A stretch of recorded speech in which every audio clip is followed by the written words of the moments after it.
keep in mind, what we're trying to do is balance each side of the exposure, aperture, shutter speed, ISO, in order to get a well-balanced exposure. So let's think about the balancing of the triangle in shutter speed and aperture terms. And let's make this about more light versus less light. So you can't just have a very slow shutter speed, meaning we're letting a lot of light in, and then have a really big aperture opening because we're flooding the camera with light. We have to balance those two.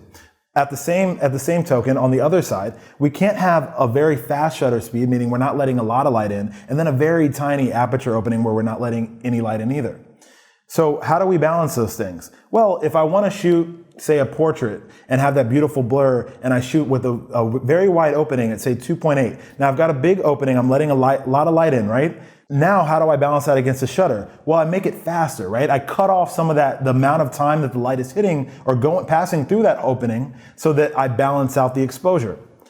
Opposite way, I'm shooting a very, very tight aperture opening. I'm trying to get everything in focus, so I'm not letting a lot of light in through the opening. So I need to let more time for light to pass through that opening by shooting with a slower shutter speed. Now, the way that ISO will interact with these is sometimes you're going to be in a low light situation, for instance, where you have to shoot with a very wide aperture and a somewhat slow shutter speed, and that still might not give you what you need in order to capture the image with enough light. So you might have to tweak that ISO up in order to let more light in the camera. The goal is for all three things to be in balance. Everything's got to be in balance and in harmony in order to get the great and perfect exposure. So how do you know if you're getting the right exposure? What you want to do is you're going to pick up your camera, turn it on, and you're going to pick something to take a picture of. You're going to look through the viewfinder, find that thing that you want to take a picture of, and then half press the shutter button. What happens is a bar is going to pop up along the bottom of the viewfinder, and you're going to see a little arrow, and it's going to go left and right depending on what you point your camera and focus on. Now, if it goes to the left, into the negative territory, that means your settings are tuned so that the camera is going to shoot something dark. If the arrow goes to the right of the middle area, that means your camera settings are showing that it's going to be a bright image. What you want to do is play a game where we get the arrow in the middle so that you have a balanced exposure. So let's use one example of how you're going to use this light meter to get the picture you want. So say I'm taking that portrait of my friend right across from me, and I've decided, because I want that really nice shallow depth of field and that blur behind him or her, that I'm going to shoot with like a 2.8, the max aperture available on my lens. So I put the lens on, I'm shooting, I have it on 2.8, my ISO's at 100 where I want to keep it low as possible. And like I said before, you're going to half press when you find your focal point, you're going to half press this. That allows your camera to start the metering mode.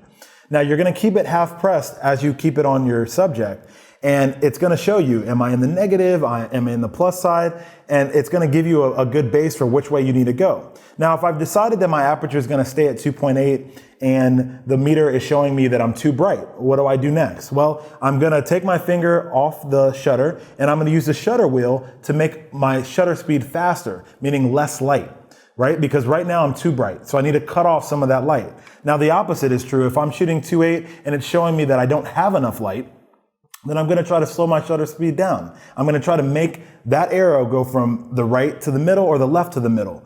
And I'm going to do that using the shutter speed because because I've picked what aperture I want. Now, if I have a 2.8 and I can't go any wider on my aperture and I'm at, say, 1/200 and I can't go any slower with my shutter speed because I'm worried there's going to be some motion shake in my picture, then the last thing I can do is my weapon of last resort, right? I can grab my ISO and I can change that now to move the arrow back towards the middle. So think about this. We're keeping everything in harmony. We pick where we want to start off with, whether that be aperture or shutter speed, and then we manipulate the other factors, ISO being the last one we touch, in order to get that arrow from the left or the right back into the center.